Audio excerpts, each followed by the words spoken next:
During prehistory, death did not wait for war. It waited in rivers, in winters, in infections, in childbirth.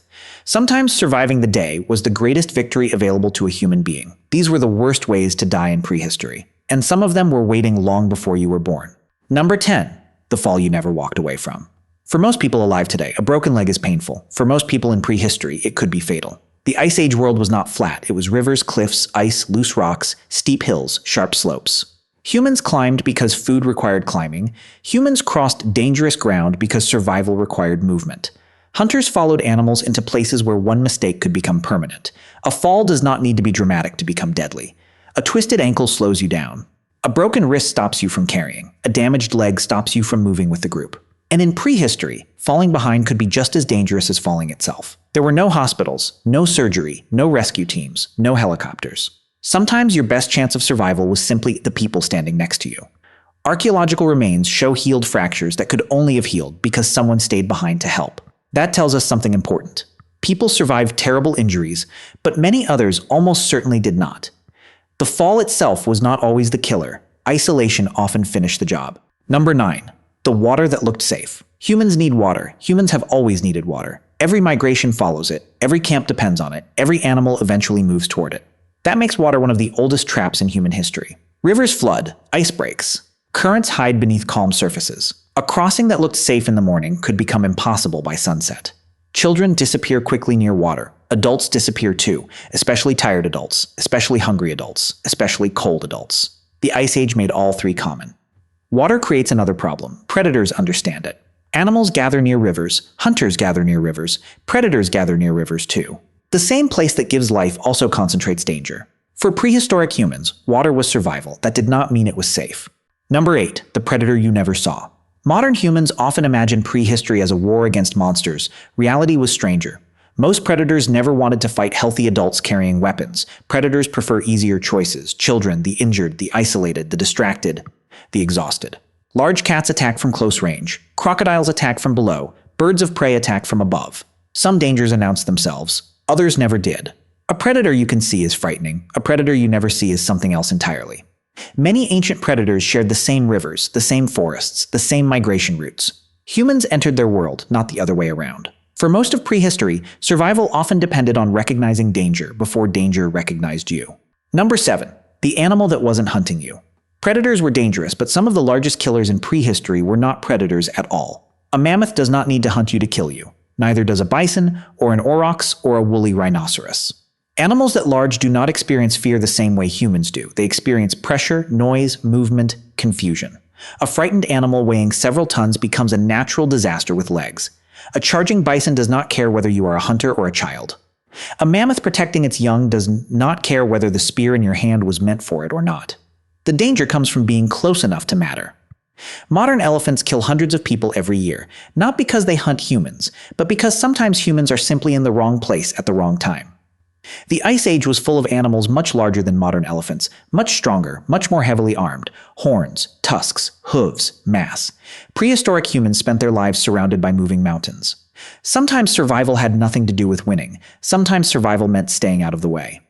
Number 6. The hunger that never left. Most predators stop hunting eventually. Hunger never does. A lion can fail a hunt and try again tomorrow. Humans could do the same, until tomorrow arrived and there was still nothing to eat. The Ice Age world was rich. It was also unpredictable. Herds moved, seasons changed, rivers froze, plants disappeared beneath snow. An area full of food one month could become empty the next. Hunter-gatherers lived close to the edge of survival. Too much rain destroyed food. Too little rain destroyed food. An early winter destroyed food. A failed migration destroyed food. The margin for error was small, very small. Hunger changes people. Decision-making becomes worse. Travel becomes harder. Injuries heal more slowly. Children become weaker. The elderly become vulnerable. Predators become more dangerous. Cold becomes more dangerous. Disease becomes more dangerous. Hunger rarely kills quickly. That may be what makes it terrifying. It kills slowly enough for you to understand exactly what is happening. And there is very little you can do to stop it. Number 5. The people next door. The most dangerous animal in prehistory may have looked exactly like you. For a long time, people imagined prehistoric humans living in peaceful isolation. The archaeological record tells a more complicated story. Broken skulls, embedded spear points, crushed bones, mass graves. Violence is older than civilization, older than cities, older than agriculture. Resources create conflict, food creates conflict, water creates conflict, shelter creates conflict. The Ice Age world was not empty. Different groups crossed the same rivers, followed the same herds, returned to the same seasonal camps.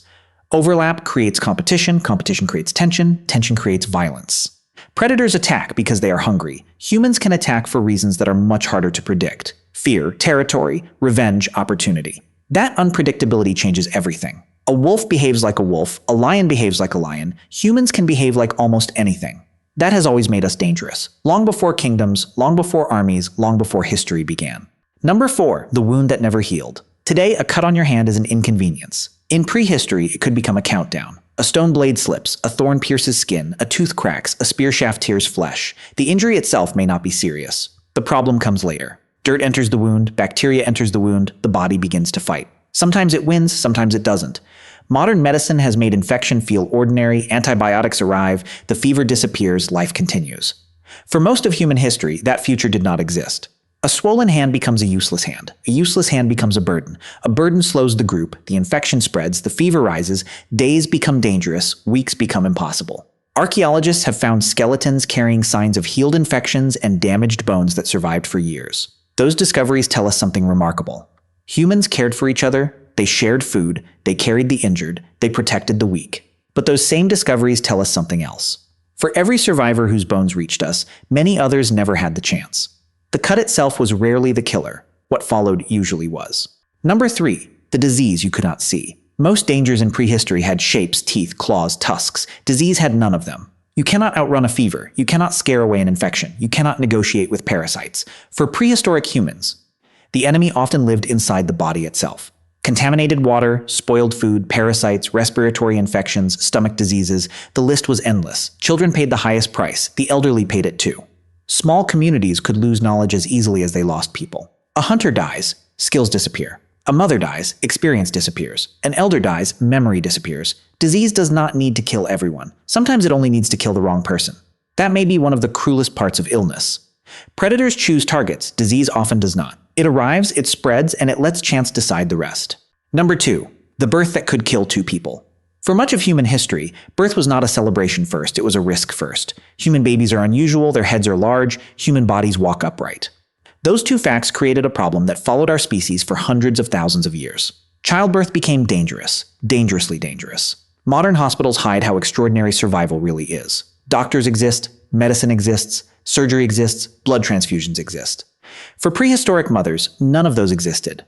A difficult birth could kill the mother. A difficult birth could kill the child. Sometimes it killed both. Infections followed delivery, blood loss followed delivery, complications followed delivery, and there was often very little anyone could do. Anthropologists sometimes call childbirth one of the greatest biological compromises in human evolution. The brain became larger, the body adapted to walking, the cost was paid in risk. Generation after generation for thousands of years. Every human alive today exists because countless mothers survived an event that was never guaranteed. That may be one of the least discussed survival stories in human history. Number 1, the cold that never slept. Predators can be escaped, rivers can be avoided, even hunger sometimes gives you time. Winter does not negotiate. The Ice Age was not cold every day. That may have made it worse, because the danger was not a single storm, it was months. Months of shorter days, months of frozen rivers, months of disappearing food, months of burning through resources faster than they could be replaced. Cold changes everything. Animals migrate, plants disappear, water freezes, travel slows. The same journey that took 1 day in summer may take 3 in winter. The same injury that heals in warmth may become deadly in the cold. The same amount of food suddenly stops being enough. Winter rarely kills alone, it makes everything else stronger. Hunger becomes stronger, disease becomes stronger, exhaustion becomes stronger, predators become stronger, weakness becomes visible, mistakes become expensive. For children, winter was merciless. For the elderly, winter was merciless. For the injured, winter was merciless. The Ice Age did not need to chase you, it only needed to wait. A hunter weakened by hunger walks more slowly. A mother weakened by cold produces less milk. An injury that would normally heal begins to fail. 1 problem becomes 2. 2 problems become 4. Eventually, survival becomes mathematics. Calories in, calories out, heat gained, heat lost, and the numbers do not care how hard you fight. Perhaps that is why winter became humanity's oldest enemy. Not because it was dramatic, not because it was violent, because it was patient. And patience wins more battles than strength ever will. The evidence left behind. The dead rarely speak, but their bones sometimes do. Ancient skeletons preserve healed fractures, predator bite marks, weapon injuries, malnutrition, disease. Again and again, the evidence tells the same story. Life in prehistory was not a constant war against monsters. It was a constant negotiation with risk. Archaeologists find signs of starvation, anthropologists find evidence of violence, paleopathologists find traces of disease, climate records reveal repeated environmental stress. Different continents, different cultures, different thousands of years. The conclusion remains remarkably consistent. Survival was never guaranteed. Surviving long enough to grow old may have been one of humanity's greatest achievements. The predators were dangerous, the rivers were dangerous, the cold was dangerous. But perhaps the most terrifying truth about prehistory was this. Death was rarely hunting you. It was simply waiting for you to become tired, cold, hungry, injured, or alone. Because in prehistory, survival was never normal. Survival was the exception.